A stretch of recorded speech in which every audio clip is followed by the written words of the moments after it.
ਲਿਆਂਦੀ ਫੈਂਡੀ। ਹਰ ਕੁੜੀ ਕਹਿੰਦੀ ਮੈਨੂੰ ਚਾਹੀਦੀ ਹੈ ਫੈਂਡੀ, ਔਰ ਫੈਂਡੀ ਜੇ ਤੁਸੀਂ ਮਾਰਕੀਟ ਲੈਣ ਚੱਲ ਜਾਓ 1000 ਰੁਪਏ ਤੋਂ ਘੱਟ ਨਹੀਂ ਮਿਲਦੀ। ਔਰ ਵਾਈਟ ਚਾਰਟ ਤਾਂ ਮਿਲਣਾ ਹੀ ਨਹੀਂ ਹੈ, ਵਾਈਟ ਕਿਉਂਕਿ ਡਾਈਏਬਲ ਵੀ ਹੋ ਜਾਂਦਾ ਹੈ, ਕਲਰ ਵੀ ਦਵਾਂਗੇ। ਆਓ ਤੁਹਾਨੂੰ ਅੱਜ ਪਹਿਲਾਂ ਰੇਟ ਚੈੱਕ ਕਰਾ ਦਈਏ।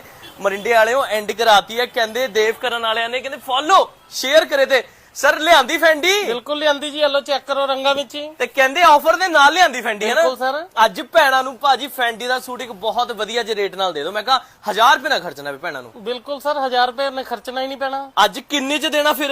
349 ਰੁਪਏ ਚ ਜੀ। 349 ਚ ਦੀਦੀ। ਕਲਰ ਇੱਕ ਨਹੀਂ, 1 2 3 4 5 6 7 8 9 10 ਗਿਣਤੀ ਮੁੱਕ ਜਾਣੀ, ਕਲਰ ਨਹੀਂ ਮੁੱਕਣੇ। ਕਲਰ ਨਹੀਂ ਮੁੱਕਣੇ ਜੀ। ਮੈਂ ਕਹਾ ਫੋਲੋ ਕਰ ਲਓ, ਸ਼ੇਅਰ ਕਰ ਲਓ। ਪ੍ਰੋਪਰ ਫੈਂਡੀ ਦਾ ਸੂਟ, ਪ੍ਰੋਪਰ 5 ਮੀਟਰ ਫੈਂਡੀ ਦਾ ਸੂਟ 349 ਰੁਪਏ ਚ। ਸ਼ਾਈਨ ਪੂਰਾ ਕਰੇਗਾ। ਸ਼ਾਈਨ ਪੂਰਾ ਕਰੇਗਾ। ਲੋ ਲਾਈਵ ਚੈੱਕ ਕਰਾਓ ਜੀ। ਆਹ ਦੇਖੋ, ਮੈਂ ਕਹਾ ਗ੍ਰੇਸਨੈਸ ਇੰਨੀ ਹੈ, ਜੇ ਪਾਇਆ ਹੋਏਗਾ ਤੇ ਕਿੰਨਾ ਜਚੇਗਾ। ਬਿਲਕੁਲ ਜੀ। ਸੋਹਣੇ ਸੋਹਣੇ ਸੂਟ ਜਾਇਜ਼ ਰੇਟ ਤੇ ਕਿੱਥੇ? ਦੇਵ ਕਰਨ ਕੰਪਨੀ, ਸਾਹਮਣੇ ਬੱਸ ਸਟੈਂਡ, ਮੋਰਿੰਡਾ।